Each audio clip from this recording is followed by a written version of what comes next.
नहमदुहु व नसल्ली अला रसूलिहिल करीम अम्मा बाद फ़अऊज़ु बिल्लाहि मिनश शैतानिर रजीम बिस्मिल्लाहिर रहमानिर रहीम। मैं हकीम राशिद बुखारी आपकी खिदमत में हाज़िर हूँ। आज मैं जिस टॉपिक के ऊपर डिस्कस करने जा रहा हूँ वो अस्थमा दमा है। दमा की बीमारी हर उम्र के फ़र्द को लग सकती है। ये छोटे बच्चों में भी होता है, ये नौजवानों में भी होता है, ये बड़ों में भी होता है, ये बुज़ुर्गों में भी होता है। मेरे दोस्तों, अस्थमा दमा होता क्यों है, ये क्या होता है, ये किस वजह से होता है, आज हम डिस्कस करेंगे। दमा बेसिकली सांस की नालियों की सोजिश होती है।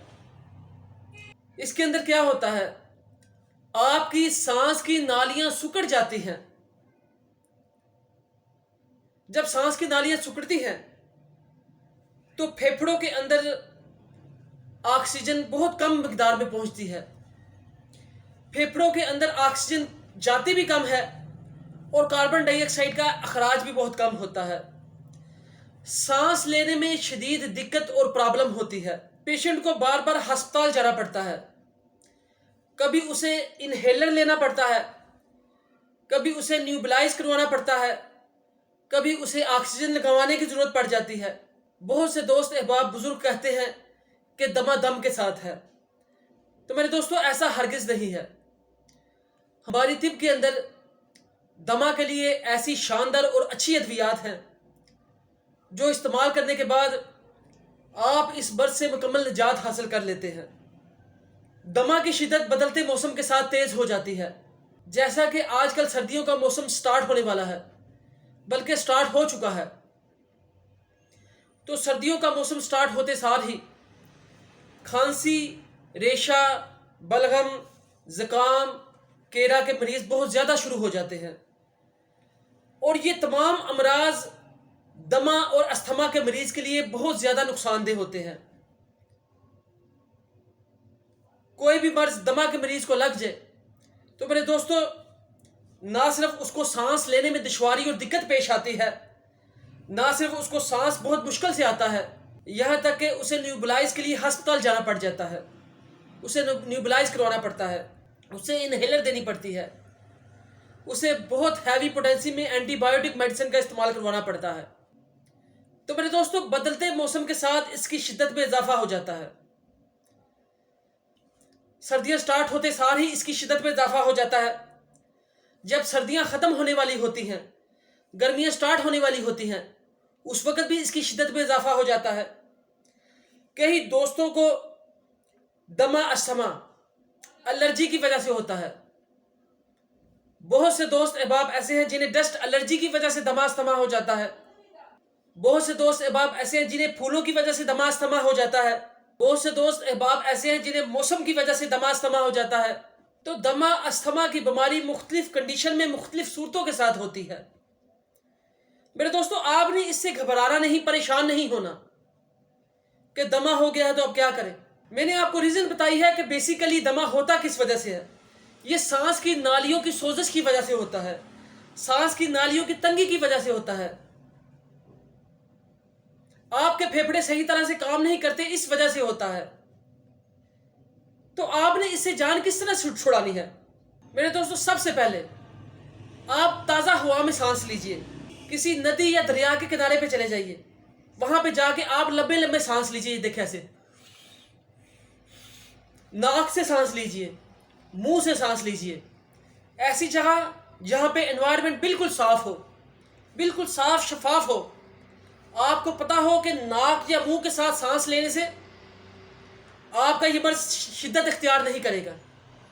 डस्ट वाली जगह पे, गर्दो गुबार वाली जगह पे, धुएं वाली जगह पे नहीं जाना। ऐसे दोस्त अहबाब जिनको दमा है, सबसे पहले उन्होंने क्या करना है, वो दोस्त अहबाब जिन्हें दमा है वो सिगरेट नोशी का इस्तेमाल तर्क कर दे, हुक्के का इस्तेमाल तर्क कर दे, शकील और चर्बीली चीज़ों से परहेज करें, घी वाली चीज़ों से, चिकनाई वाली चीज़ों से परहेज करें। ऐसी चीज़ें जो सांस की नालियों का इन्फेक्शन पैदा करती हैं, उन चीज़ों से परहेज करें। बीमारी के साथ साथ, मर्ज की नोयत के साथ साथ पेशेंट को पता चल जाता है कि कौन सी चीज़ें ऐसी हैं जो इसके मर्ज की शिद्दत को तेज कर देती हैं। लिहाजा उन खुराकों से, उन खानों से परहेज कीजिए। मेरे दोस्तों, सबसे पहले आपने परहेज करना है। परहेज मैंने आपको बता दिया है कि किन किन चीज़ों से आपने परहेज करना है। चिकनाई वाली चीज़ों से, चर्बीली चीज़ों से, ज़्यादा मरगन ग़िज़ाओं से, तंबाकू नोशी से, धुएं से, गद्दो गुबार से। उसके बाद मेरे दोस्तों, सबसे बेस्ट चीज़ें जो आपकी सांस की नालियों को, सोजिश को ख़त्म करती हैं, सांस की नालियों की तंगी को ख़त्म करती हैं, मेरे दोस्तों, अनाब, सपिस्तान, मलट्ठी, गुले गोज़बान, आपने इन चीज़ों का इस्तेमाल करना है। बेशक आप इन चीज़ों का सूफ बना लें। अगर आप इन चीज़ों का सूफ बनाएंगे तो ये सूफ आपने नीम गर्म कोसे दूध के साथ आधा चम्मच सुबह और आधा चम्मच शाम 2 टाइम इस्तेमाल करना है। अगर आप इसका सूफ नहीं इस्तेमाल करना चाहते तो मेरे दोस्तों, आप इन चीज़ों का कहवा भी इस्तेमाल कर सकते हैं। ये कहवा भी आपने 2 टाइम इस्तेमाल करना है। थोड़ी थोड़ी चीज़ें आपने रात को भिगो देनी है। उसके अंदर आपने 3 कप पानी के डाल लेने हैं। सुबह पकाएं, पकाने के बाद 2 कप रह जाए। 1 कप आप सुबह को इस्तेमाल कर लें, 1 कप आप शाम को इस्तेमाल कर लें। चंद दिन तक ये कहवा इस्तेमाल करने के बाद आप इंशाअल्लाह ताला अज़ीज़ दमा और अस्थमा की बीमारी से मुकम्मल निजात हासिल कर लेंगे। इसके साथ साथ मेरे दोस्तों, आपने 1 चम्मच खालस शहद का लेना है। उस शहद के अंदर आपने 3 से लेके 4 अदद काली मिर्च पीस के और उसके अंदर डाल लेनी है। मेरे दोस्तों, आपने रोज़ाना 1 चम्मच वो शहद का इस्तेमाल करना है। वो डेली 1 चम्मच शहद का इस्तेमाल करने के बाद आप इंशाअल्लाह ताला अज़ीज़ दमा और अस्थमा की बीमारी से मुकम्मल निजात हासिल कर लेंगे।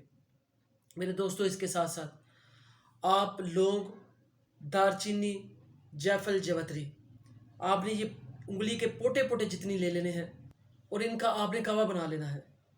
मेरे दोस्तों, ये कहवा आपने सिर्फ दिन में 1 वक्त इस्तेमाल करना है। इससे भी आप दमा अस्थमा से मुकम्मल निजात हासिल कर लेंगे।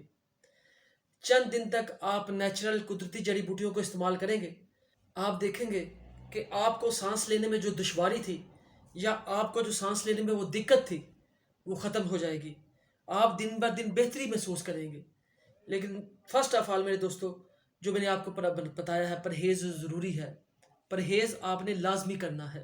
मेरे दोस्तों, ऐसी ही अच्छी वीडियो के लिए मेरे यूट्यूब चैनल को सब्सक्राइब कीजिए। वीडियो को सदका जारिया समझकर ज़्यादा से ज़्यादा लाइक, शेयर और कमेंट कीजिए और बेल आइकन के बटन को लाजमी प्रेस कीजिए ताकि मेरी नई आने वाली वीडियो आप तक पहुंचती रहे। मेरी अल्लाह पाक से दुआ है, अल्लाह पाक आपको शिफाए कामिला अजला अता फरमाए। मेरी अल्लाह पाक से दुआ है, अल्लाह पाक आपको आसानियाँ अता फरमाए और आसानियाँ तकसीम करने का शर्फ अता फरमाए। वमा अलैना इल्लल बलागुल मुबीन।